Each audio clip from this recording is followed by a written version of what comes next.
महाराष्ट्र शासन कृषी विभाग यांच्या माध्यमातून धान्य महोत्सव आणि मिलेट रॅली आयोजित करण्यात आली। 21 आणि 22 मार्च या 2 दिवसांसाठी हा महोत्सव असून जास्तीत जास्त नागरिकांनी भेट देण्याचं आवाहन या ठिकाणी करण्यात आलं।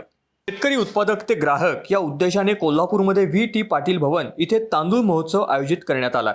या महोत्सवाचे उद्घाटन कोल्हापूर विभागाचे कृषी सहसंचालक बसवराज मस्तोई यांच्या हस्ते करण्यात आले। यावेळी शेतकरी आणि ग्राहक मोठ्या संख्येने उपस्थित होते। आज आणि उद्या आपल्या कोल्हापूर जिल्ह्यातील शेतकऱ्यांनी उत्पादित केलेला शेतकरी उत्पादक ते ग्राहक थेट विक्री या संकल्पनेतून धान्य महोत्सवाचं ऑर्गनायझेशन केलेलं आहे।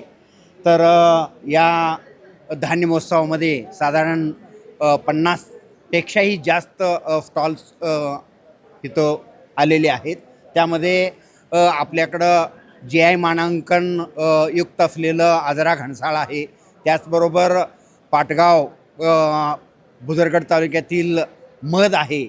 त्याचबरोबर सातारा सोलापूर जिल्ह्यामधलं शाळूचं पीकसुद्धा मोठ्या प्रमाणात शेतकरी उत्पादक कंपनीच्या माध्यमातून आज विक्रीला ठेवलेलं आहे। कोल्हापूर जिल्ह्यामध्ये गूळ आणि गुळाचे पावडर किंवा गुळाचे इतर जे प्रॉडक्ट आहेत ते सुद्धा आज विक्रीला ठेवलेले आहेत।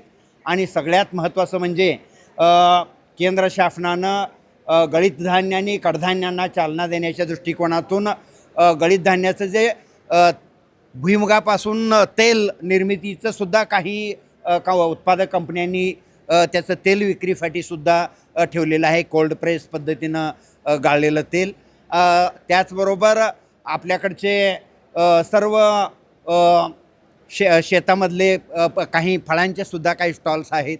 अशा प्रकारे शेतकऱ्यांनी उत्पादित केलेला चांगला गुणयुक्त माल ग्राहकांना, कोल्हापूर जिल्ह्यातील ग्राहकांना उपलब्ध व्हावा या उद्देशानं या धान्य महोत्सवाचं आयोजन केलेलं आहे।